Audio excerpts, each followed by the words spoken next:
I thought I should wear it on my sleeve. Everyone can then see how rich I am. People have to comment on everything, don't they? Dreamboats firing on all cylinders. If they see a bloke flashing along in a rather beautiful car with a lovely girl, they'll make some comment because that's what they quite like to do. 2 minutes, old chap, anytime. That's the most wonderful car I ever saw.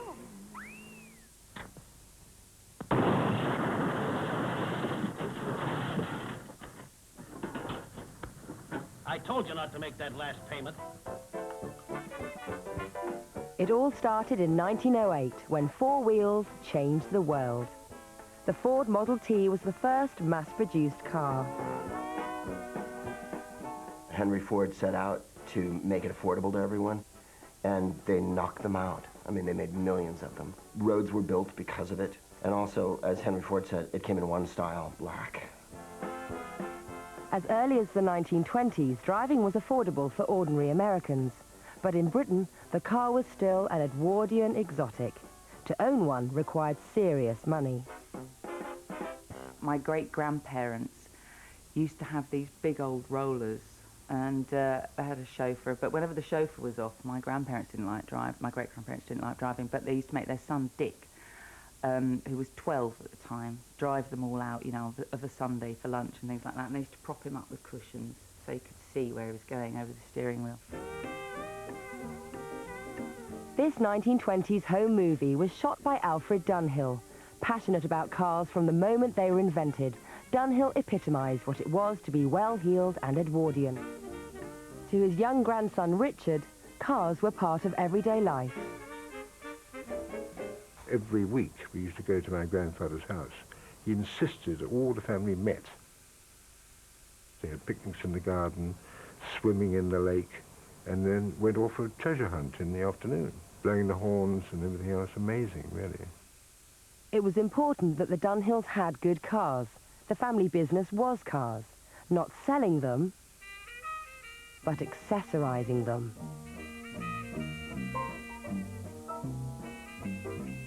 Everything from horns, foot warmers, coats, everything that a car did not have. Yeah, they also produced the most remarkable headgear for women, which consisted of a kind of regular hat, but it would be strapped down with all manner of different strappings. It wasn't just having a certain lady's hat. You had a whole selection of hats. There was a fashion in the 1920s.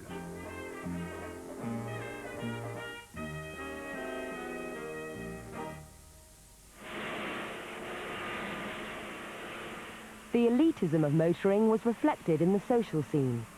The Brooklands racetrack in Surrey was the first in the world. It was a honeypot for roguish gentlemen amateurs. Cash-rich, these men strutted their stuff in the pits, pulling women and mixing it with royalty. They called it the right crowd with no crowding. I interviewed Barbara Cartland once, and she said, "My dear, Brooklands was the only place to be in the 30s. My grandfather actually used to race a Fraser Nash, and he's raced around Brooklands. A couple of years ago, I went to Brooklands, and I was standing up on the banking, and just thinking about my grandfather racing around at, you know, heroic speeds, without, you know, any harness, any racing harness, without a proper helmet. Nothing. It was just pure man-machine, and if you went off, you went into the trees, you know, that was it.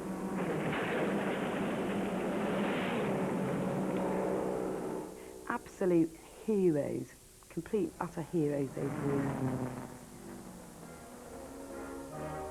Speeding along the rolling highway, singing a song to the rhythm of the road. The sun's in the sky. Away from the bittersweet thrill that was Brooklands, the days of the motoring elite were numbered. Middle England had long been itching to take the wheel and the picnic hamper. Now, in the 1930s, they could. You had the beginnings of the car as the family transport. Very, very middle class. It's been a lovely day. Thank you for every minute of it. Haven't you forgotten the car? Surely the car that takes us everywhere in such comfort deserves the credit. experiences which have hitherto only the very rich could enjoy, like, you know, like mobility and the ability to go out into the country and enjoy yourself. That was completely democratized, and you could buy a £100 Ford in 1936, or whatever it was, and almost anybody in work could afford to do that. The car spelt freedom. All of a sudden, not only was the gene pool being spread because you could whiz off somewhere quite a long way away to date your girl, you could just use it to go for a drive. Going out on a Sunday afternoon drive, nowhere in particular, was really popular. Reluctantly, husbands also began to let wives have a go. Good gear changing for a woman. Nice compliment from a man. My grandmother, she used to go touring around Europe, you know, in the kind of 30s and 40s. I think it was an Armstrong Siddeley Sapphire she had. I actually really... No, I have seen one. I was going to say, because I was going to say I don't know what it looks like, but I have seen one in a car museum. Bewley, I think. I'm really sad, aren't I? I've been to Bewley. For most women in the 30s, though, the motor car was a fantastic excuse to go shopping or do their hair. It was a show-off thing. While man listens to the engine, woman is looking at the appearance, the upholstery, the colour scheme. Cars brought with them all sorts of messages, and I think the most dominant one was being modern, being wealthy enough to be able to possess a car. A combined sun visor and vanity mirror. Status, modernity, and the way things looked were very closely intertwined. I have been keeping my most precious car possession to the last. Here it is, a radio set. Neat, isn't it? But if driving was neat, it was also dangerous. 1934, again, another watershed. The driving test came in quite simply because it was carnage. The road deaths were, it was like the Somme. There were, you know, very few road rules. Nobody knew how to drive a car. While the new test kept bad drivers off the road, wartime bombs, as well as petrol rationing, had a similar effect on everyone else. That meant, for the next few years, this was the closest many people would get to driving.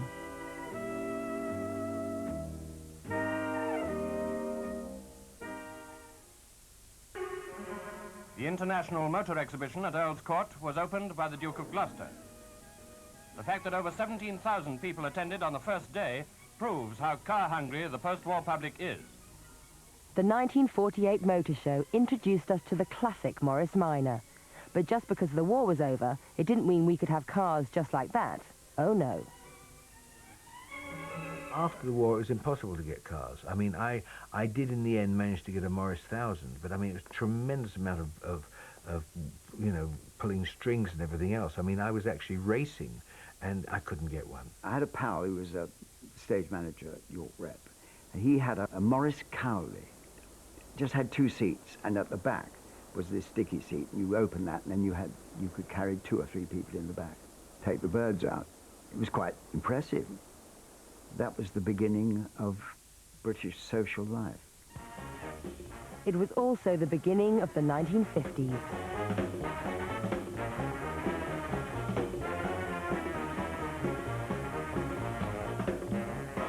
Oh, excuse us, we're just admiring your new Morris Oxford. Most people do. Quite an exciting new look, hasn't it?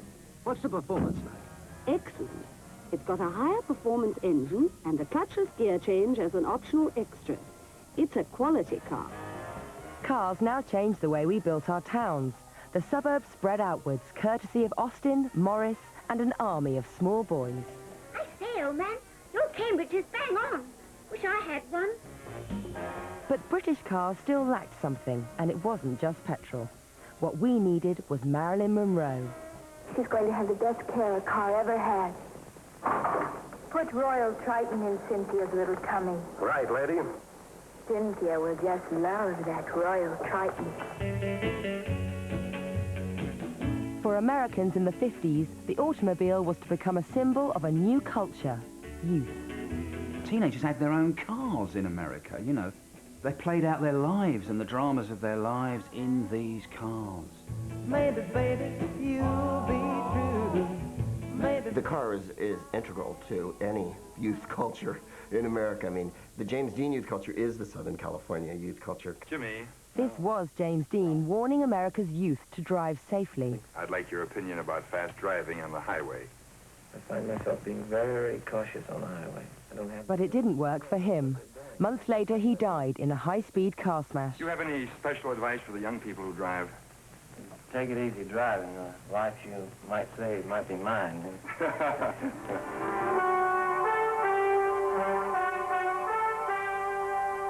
Safety was never a big concern for 50s car designers. Instead, the automobile was more than ever a sex object, dripping with sumptuous design and gorgeous styling. These were cars that said, "Look at me."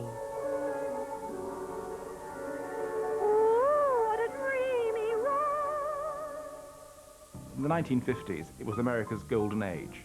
What they decided to do was to get hold of the consumer's psyche and take it for a very, very, very long walk. They had electric windows, they had power steering, they had air conditioning, they had push-button radios, remote boot releases, curved glass, twin headlights. Designers cared, I don't know, about style then. They're works of art, some of them. A magnificent Eldorado town car by Cadillac. Ensemble by Christian Dior of Paris. The Thunderbird in '55 really, really changed the game completely.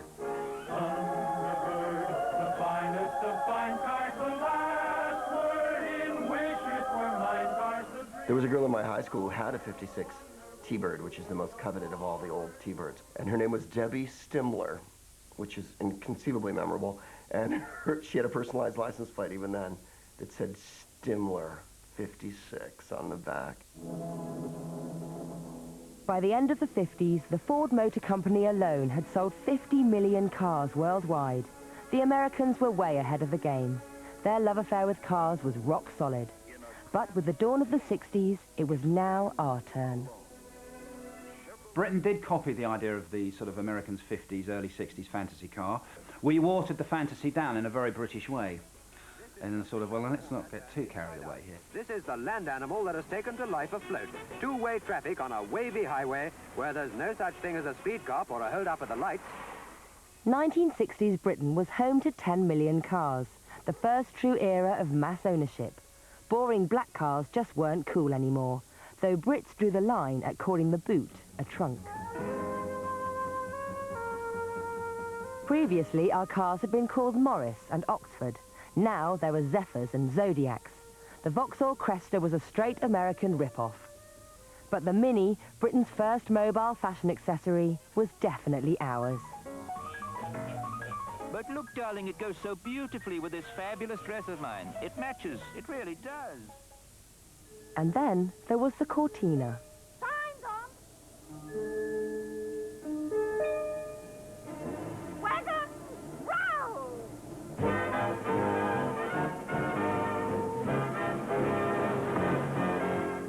The Cortina sold as an ice-cool fantasy, though it was more often seen in the junior management carpool.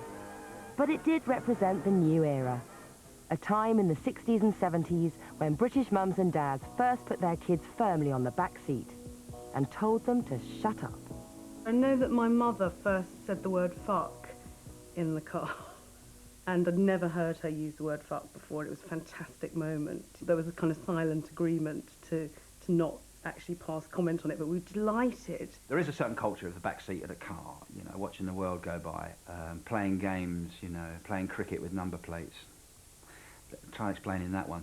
When I was a kid, my dad had an old Bentley. You sit in there, and I would always sit behind my dad, and my brother would sit sort of 3 miles to my left, and really old leather seats, original leather seats. Every time we went round the corner, we'd just slide, because there was no car seats in those days, no seat belts. Just slide all the way along the bench seats in the back, and it was really good fun. Here's a family taking their first run down a motorway.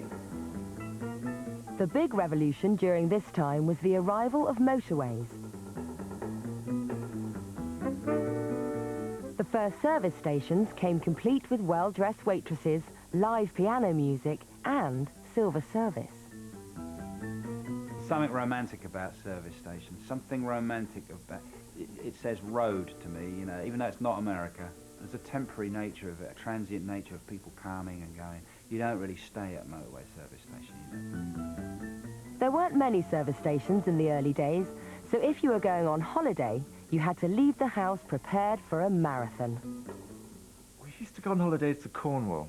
We'd kind of get up at 4 a.m. and be bundled into the car. Of course, we were supposed to go to sleep for 2 or 3 hours, but of course we didn't. And then, you know, there'd be some picnic by the side of the road, somewhere sort of probably just this side of Exeter, where we'd have boiled eggs and coffee from a thermos. We'd go to Cornwall in my dad's car from Chester. Take about 3 weeks to get there. We'd put the tent up, have a cup of tea and then start heading back. Here comes summer, and off come the reps for another season of carefree caravanning. The caravan had been around for decades, but these were its halcyon days. If the caravan gives up the ghost on the motorway, you know who the women will blame. It used to take a long time to get the caravan and the car together to go on holiday. But I don't know that he particularly enjoyed doing it all, but he did it. I remember going to Norway once and going round these roads that had precipitous drops down the sides, and all you could hear was my mother screaming, going, "Brian, will you slow down?" And he'd be going, "I'm going at 5 miles an hour, Jane."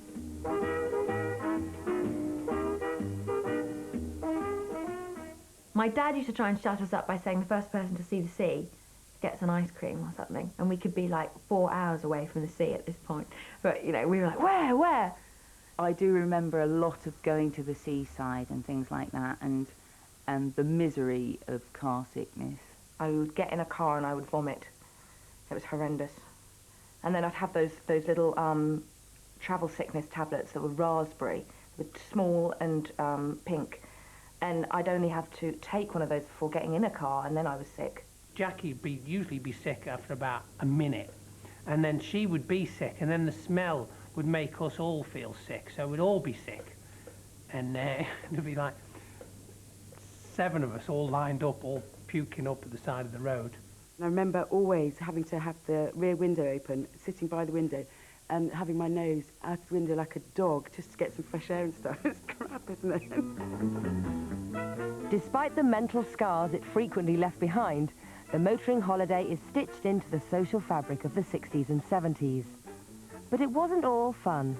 In fact, driving during this period was often no fun at all. The breathalyzer was a blow to all drink drivers in '67. So who's the stupid git now? Then there were new speed restrictions. Before, there hadn't been any limit at all on motorways. Even Jimmy Savile went all serious on us. Clunk, click, every trick.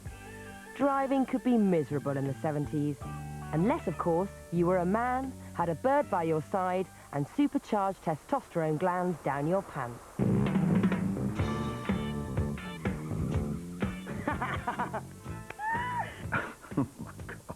And she's got a hand on the handbrake as well.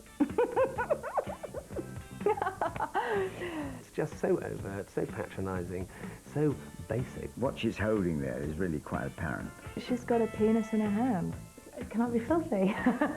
The way she's sort of handling that brake. This picture says to me that any man that drives an MG will get a hand job. Ain't no big thing to wait for the bell to ring. In the 1970s, feminist values were beginning to catch on. But as far as women's lib was concerned, car culture was the land that time forgot. She doesn't care that the seats have been ergonomically designed with extra legroom in the front. She just knows she's comfortable. Let's drive into the 1973 Motor Show at Earl's Court. When it came to the annual motor show, women knew their place, and their place was on the bonnet. I can remember in the 70s going along to motor shows, and there would be very scantily clad women sort of leaning over Aston Martins and Jaguar E-types and things, and we would all kind of hoping things might drop out and fail, which sometimes they did on purpose, just to get some pictures. Cars were always a bloke's thing, and blokes like women, and if you attach women to cars, then cars become even more attractive. Beautiful, isn't it? TVR, the sports car manufacturer, actually had naked ladies on their motor show stand at motor show to promote, shall we say, their cars. Sexism in motoring advertising reached its zenith with the adverts that Ford ran for the Mark I Capri in the early 70s. Go ahead, dream some more. They sold the car on the basis that if the chap bought it, not only would he pull one attractive-looking woman, but he'd pull three and be able to fit them all in his Capri and drive off to a life of ecstasy in the sunset. We laugh at it now, but we were there, lusting after these girls. I wanted a Capri 3-litre GXL. You know, my life was not complete without it. But that's what it was selling the lie that, you know, you're going to become this man about town with all these lovely ladies. And people bought the lie. Maybe I did. I don't know.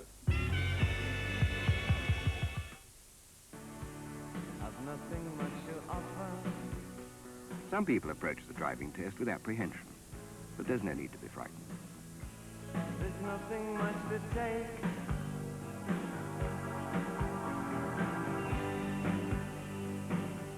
I'm an absolute beginner. When walking along a road, make sure the cow is between you and the traffic. But I'm absolutely sane. From the late 70s and into the 80s, kids who'd grown up on the back seat of Dad's car suddenly wanted their own. We had our own youth culture now, a youth culture that prized a driving licence more than anything else. I mean, that must be hilarious being exam instructor. Your biggest sort of, you know, clientele, whatever, are 17-year-old girls. What a fantastic job for an old, doddery old man. I had a driving instructor whose nickname was Nervous Nev. He used to have a packet of Raffles cigarettes on the dashboard, which he used to lunge for whenever he got particularly upset, and a packet of Polos. So the Polo would be your treat if you're doing particularly well and not upsetting him. Oh, look behind before you pull out! In the mirror! Don't shout at me! Well, keep your mind on the job! And hit it. Oh, now you're slowing down again. I'm not.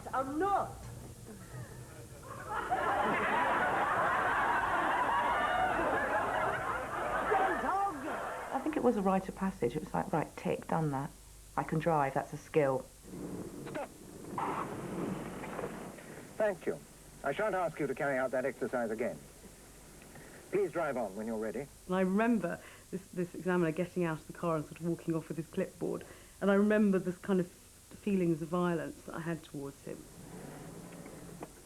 I just thought, you know, it's too simple for you to walk away from this situation and continue with your life, you know. How dare you leave me, you know, and tell me I failed my test. The second time, I failed for being too hesitant. And people who've passed first time, they think it's easy, they don't understand. That then when you fail twice, you think, well, I can't win. How am I ever going to find an examiner who likes everything that I'm doing? Well, it's the end of your test, Mrs. Bell, and I'm pleased to tell you you've passed. Oh, thank you. Oh, my husband will be pleased.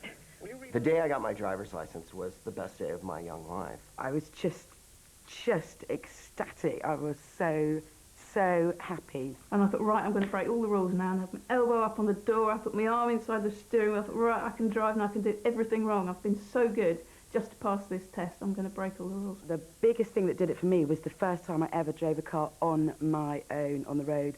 I was so excited and I couldn't believe, you know, when you look next door and there's nobody there, you think, oh my God, it's me. I'm there on my own. And that was really excellent. When you first start driving, I think you've got that willingness to drive anywhere. Like, I was 17, 18, so me and my friends began down the pub, and it was like, it's all right, lads, I'll drive, even though it means spending 4 hours in the pub drinking tonic waters or probably lemonade at the time or something. You want to be driving. You want to be out at 11 o'clock at night coming back from the pub, and you're the guy with the car, as opposed to the drunken louts that you're ferrying around, and you've got petrol money. I had never felt so, you know, excited and free.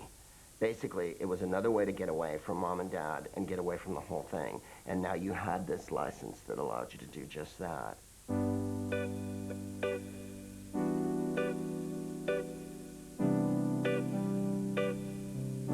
Freedom was great, but the 80s car-owning democracy came at a price.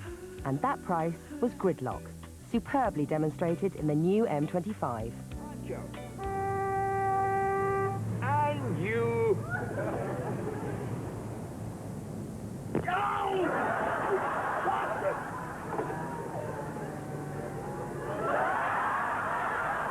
Frustrates me.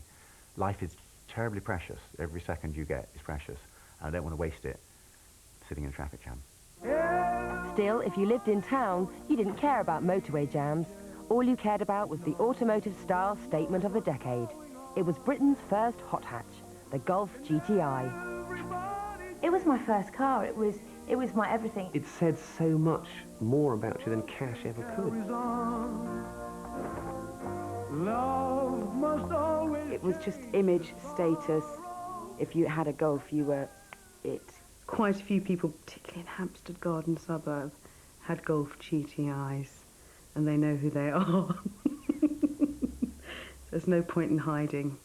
Our PE teacher at school turned up with one, and he was, well, he had an MGB before that. He was the sort of man who liked to drive cars that were noticed. He had a white Golf convertible GTI, and we'd all ride round to the staff car park and like lean forward on our BMX handlebars, just staring and going, yeah, totally. It is really cool. The car said something about your lifestyle. It said something about your personality. It said, I like fast, I like speed, I like a challenge, I can afford it.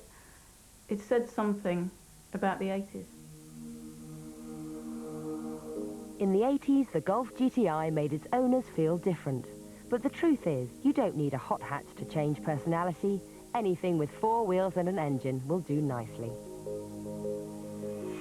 I do get quite aggressive with people who are very slow and who are dithering or just stop in the middle of the road or don't pull over out of the way to look at their A to Z or whatever. I do get quite frustrated, and something comes over me. You know, I've been known to give people the finger quite a lot.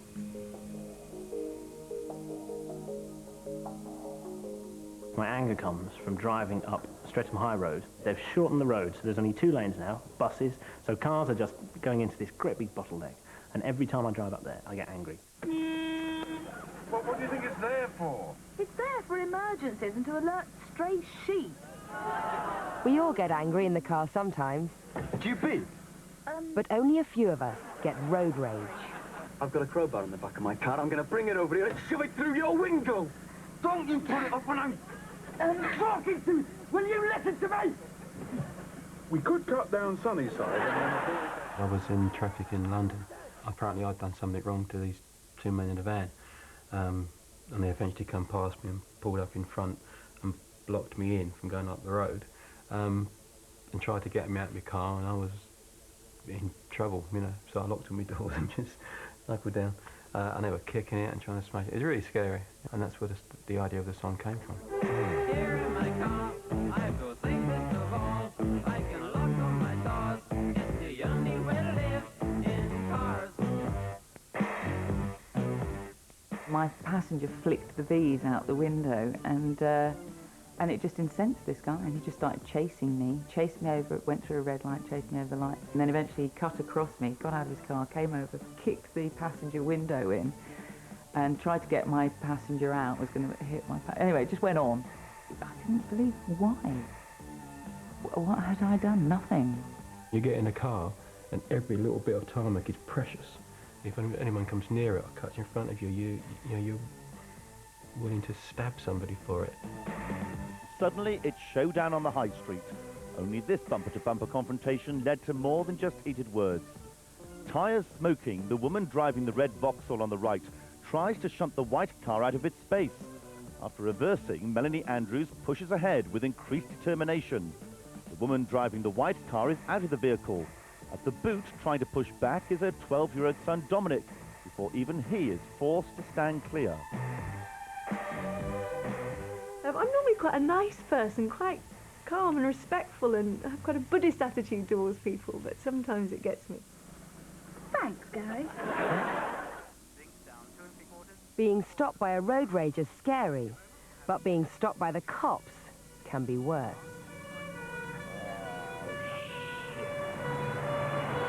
When you just see that blue flash in your mirror and you just think, oh, please don't let it be me, please don't let it be me, and you just lift off the gas and try and sort of lose some speed as quickly as possible, possibly pull the handbrake so he doesn't see your brake lights. And then when he whips in front, he's like, miss, pull on anything. It's just horror. They pulled me up and, you know, pulled into the side of the road and got out of the car, and I did flirt with them. What's wrong, officer? No, it all got quite relaxed. They decided not to charge me, and one of them turned around to me and he said, you're lucky because you've got a lovely pair. And I just couldn't believe what he said. I said, I beg your pardon, officer. He said, you're lucky because you've got a lovely pair. And his mate realised what he said and he went, of officers. So I don't know whether that was... I've been, you know, driving and somebody stopped me and said, you know, who do you think you are, Stirling Moss? And I don't know whether he was being funny or not. And I said, well, yes, here's my license or something. Or Also, when the cops aren't pulling you over, if they're just behind you a lot of times, you start acting like you're an arch criminal, like you've just robbed the, you know, First National Bank or you've got a dead body in the trunk. You bastard.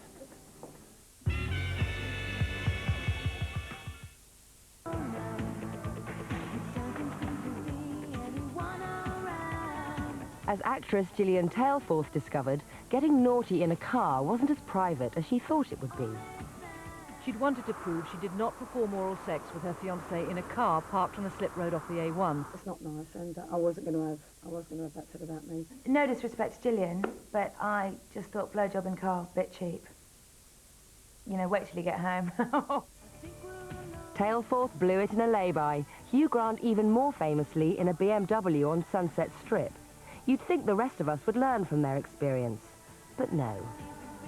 I was in a traffic jam a few weeks ago and there was a couple in a very nice silver sports car with a rather luscious lady in it giving her older partner a hand job, and I was looking down and she for some reason looked up and she smiled and I just went naughty, naughty, naughty, and her partner looked up and then looked down very quickly and put his head in his hands.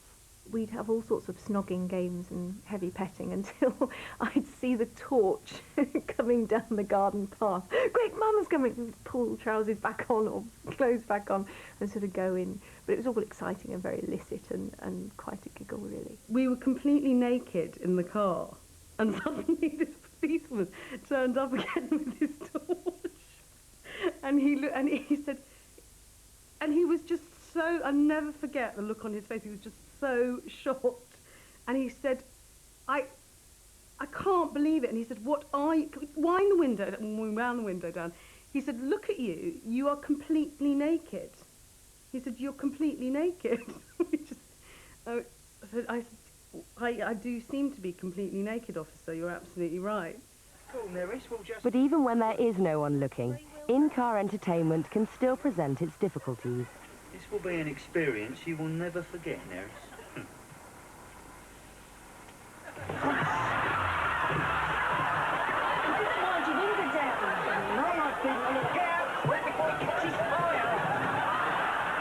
The problem I had was that I used to drive these vans around. The back of the van will be covered in clutch plates, clutch covers, exhaust pipes, batteries. Not conducive to, you know, great romantic liaisons, really. What I know about sex in cars is that there's two kinds of sex in cars. There's either backseat sex, which is really committed, because then you can't drive off very quickly, and then there's front seat, which is obviously much harder and less rewarding in many ways, but at least you can drive off very quickly. We had places we parked for these purposes, various places around my little town, and it was very exciting indeed. And my 66 Chevy, too, had bench seats, like the old cars, no buckets, right? Harder to maneuver in a bucket, if you get my drift. Excuse me, miss. Oh, hello. Is this your car? It's my boyfriend's, really. I bet you've had some experience with Oh, an awful lot. There's a lot of room in the back. it. Does he have any complaints, or is he satisfied? He should be. Some people masturbate while they're driving as well in the car. I think they do. You like a nice soft ride? Pardon? You like a nice soft ride? Oh, you are awful. But I like you. Because women are fantastic at multitasking. So a bit of makeup while you're driving along, bit of a wank. You can do it all. Whereas men can't even talk and drive at the same time. I've experienced things in motor cars that are extremely delightful. At all kinds of crazy speeds as well. I think it's very important to have had sex at very high speed. I was in this play in London, and we were invited to do a publicity stunt and go to, I think it was Snetterton racetrack. And we were going to be taken round the track, some of us.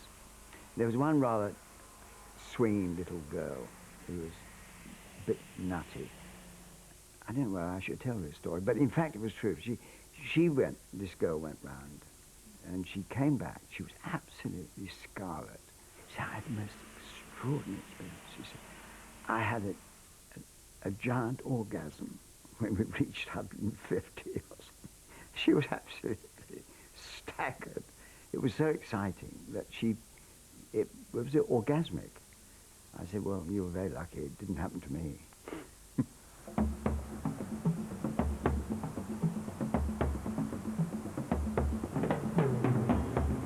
Let's be honest, you don't need an off-road vehicle in Stoke Newington.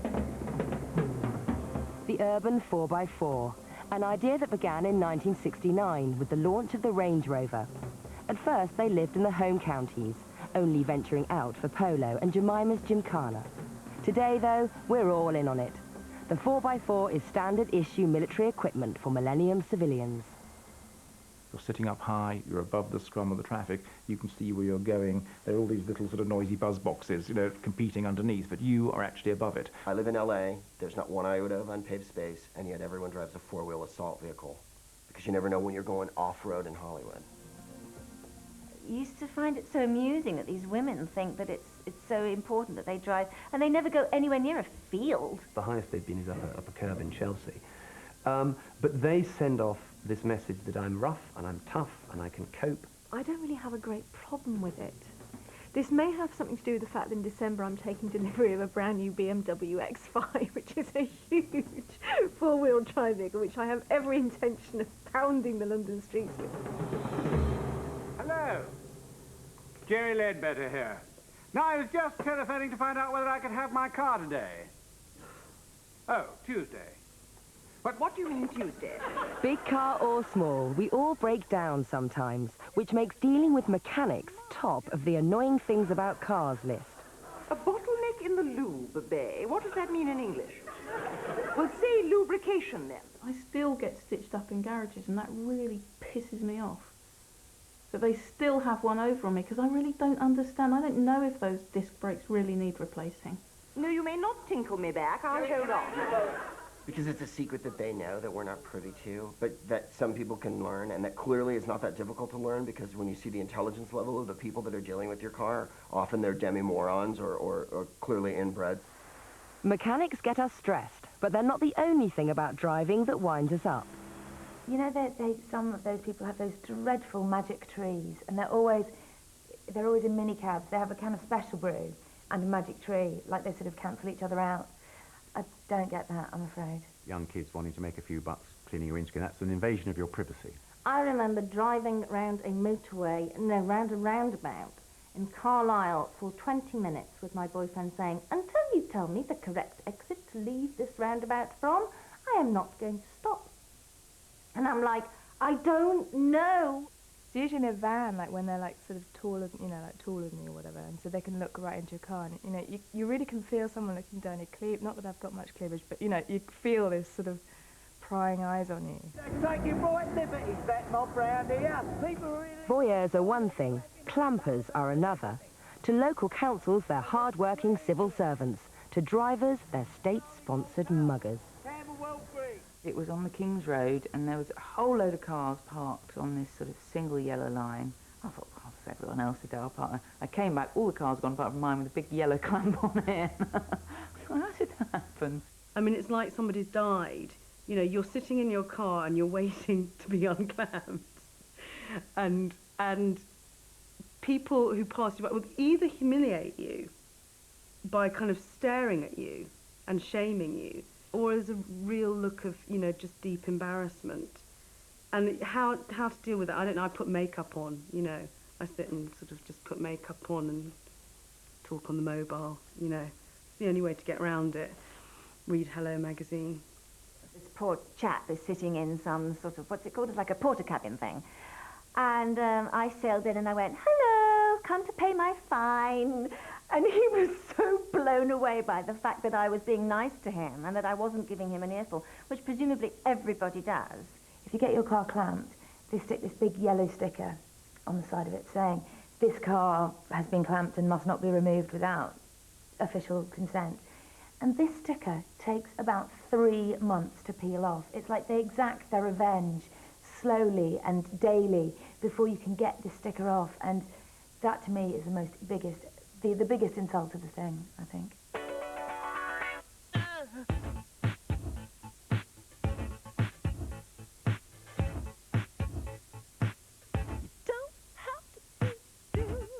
In the new millennium, beautiful girls sell cars just like they always did. But something's different. Today, women no longer just sit on the product, they buy it too. 1 in 3 new models is now paid for by a woman. It's a lucrative new market for car retailers, and they know it. The advertising agencies now are still peddling sex and cars. But it's different. It's politically correct sex. The woman is driving, the woman is in control. I think it's just a reflection of society today, the fact that there are so many more financially independent women, that we are no longer beholden to our men to provide homes for us or a means of transport. Today then, the car in front may well be driven by a woman. The question is, does she drive it like a man?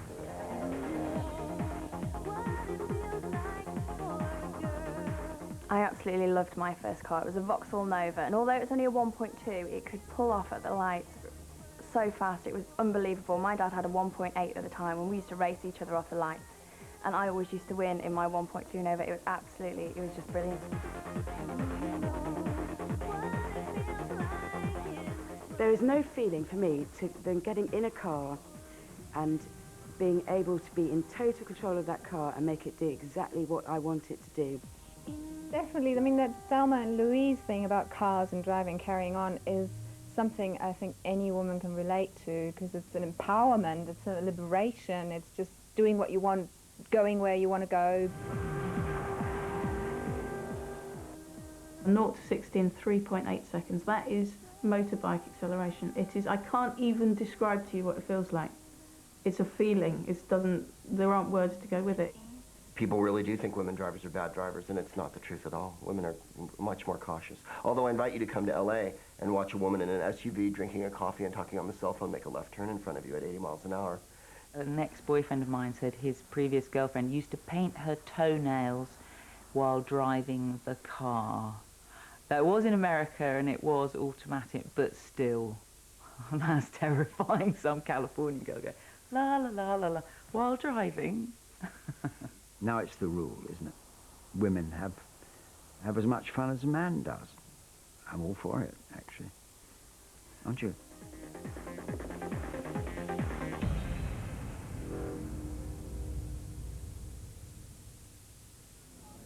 No kick from champagne.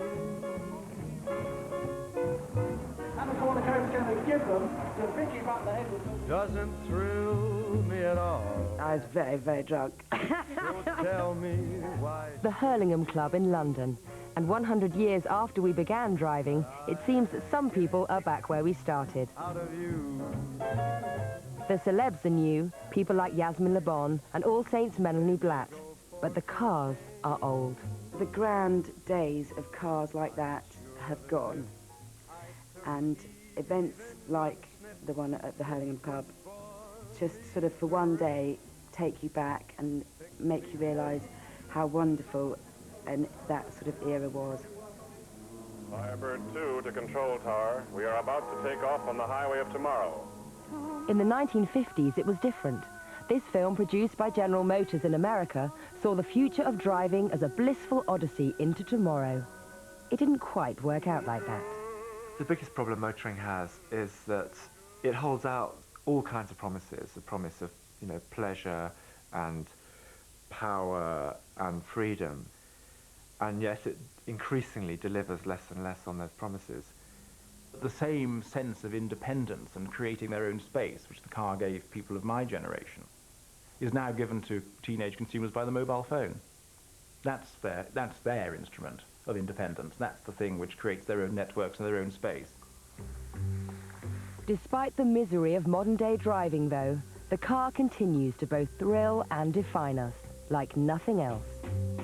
For me, driving is independence, freedom, and an expression of my own power to do what I want and when I want to do it. I was lucky enough to drive a McLaren F1 at 180 miles an hour, and that is just an incredible sensation. It's scary, it's exciting, it's powerful, there's a sort of sexual energy there. It's a top rush. You'll get our cars away from us in America when you pull them out from under our desiccated corpses. I love cars, I love the whole technical side of it, and driving fast is a very bad thing to do. Obviously, shouldn't do it, shouldn't speed, but I love it. You're one of the loveliest girls I've ever met. I got quite well known for saying hello, which is, I don't know how it happened, but it did. And somebody's offered me a number for my car which goes hello. So I don't know. What do you think they'll charge me for that? Next Thursday, Ford tells the story of the downfall of Jane Andrews, the once personal dresser of the very royal Sarah Ferguson. Details seconds away. Frasier's next, and Frasier's distraught. Something old and something new might just do the trick. Reminiscing a life full of cheers. Ah, the poor fella.